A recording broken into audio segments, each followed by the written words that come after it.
Hello, I'm Sunny Williams. I'm up here on the International Space Station. This is Columbus, the European module. It has science experiments all over. You could see it looks a little bit crowded. And here we do a lot of our medical experiments. Here we are in the U.S. laboratory. Again, this is a laboratory with science experiments on all of the walls here, all sorts of stuff that we do. And one of the things we also do is we exercise. We have some exercise equipment on board the space station. We need to do that because we lose bone density and muscle mass while we're up here, and that's a result of not having to fight against gravity. So, how we keep ourselves in shape are with a bike, a treadmill, and a weightlifting machine. This is the bike. You notice the clip pedals. So all you need to do is actually clip your feet in, and then you can start pedaling. You don't need a seat because you don't sit down. Actually, I haven't sat down for 6 months now, so you don't need any type of seat. Just make sure you're held in with your pedals. This is what we call the A-Red, and with this you can lift weights based on vacuum in these cylinders, just like you do at home at a gym. For example, if I wanted to do a squat, I could do it like this. Oops. I just need some weight on this thing. I'm not lifting with anything, so it's too easy. This is the cupola. It sticks down below the space station. It's one of those places you find yourself hanging out in all the time because all you want to do is look back at our planet. I think some questions I had were about what do you do in your free time, and you can't help but want to just come to the cupola and look outside as much as you can. And this is our kitchen. You might notice there's all sorts of foods here. It's like opening the refrigerator. You got all your different stuff that you want to have: drinks, meats, eggs, vegetables, cereals, bread, snacks, and that's a good place. That's where you find all the candy. So this is Node 2. This is a really cool module.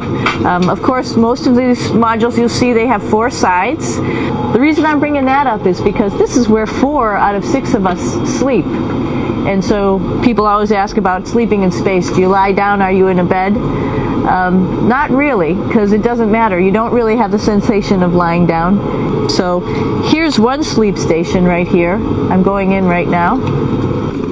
It's sort of like a little phone booth, but it's pretty comfy. I've got a sleeping bag right here that we sleep in, so we don't have sort of like a little bit of a cover. We don't fly all over the place. There's one on the ceiling, if you want to call it, right here. And then there's a 4th on the other wall over here. So all of us sleep in a little bit of a circle. Here we are at the throne. This is awesome. And of course, it serves for 2 functions. Number 2, right here. And this guy right here is for number 1. So they're sort of 2 slightly separate functions, but you can do essentially both by hanging on right here and doing number 1 and number 2. I'm here with my 2 buddies in the airlock.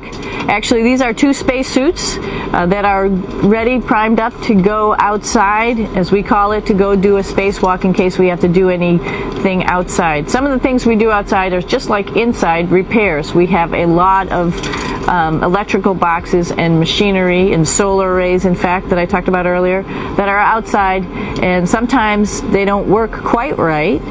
Remember, space is really cold and really hot, and it's also the vacuum of space with no pressure, and so some of the equipment doesn't work well all the time. So we might have to go out and do a spacewalk.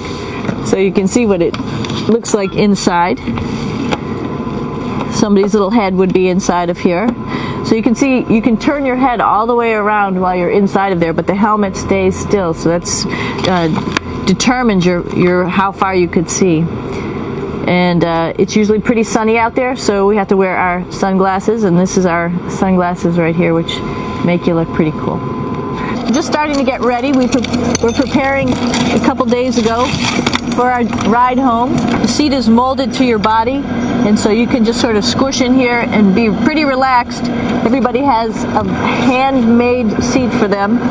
And then, of course, there's a control panel, and that's where we do most of our actions and work right here. There's hand controllers which you can fly the vehicle with, and there's a stick right here primarily used for communications when we're trying to talk to the ground. You're probably wondering, what's all this junk behind us? Well, it's all of our parachute, first of all, and then it's all of our survival gear, just in case we end up landing in some strange place on the planet and nobody's there to rescue us right away. We have all sorts of survival gear with us, keeping us safe in here. So they've pretty much thought of everything. And we'll be home on the planet within the next 12 hours. Pretty shocking.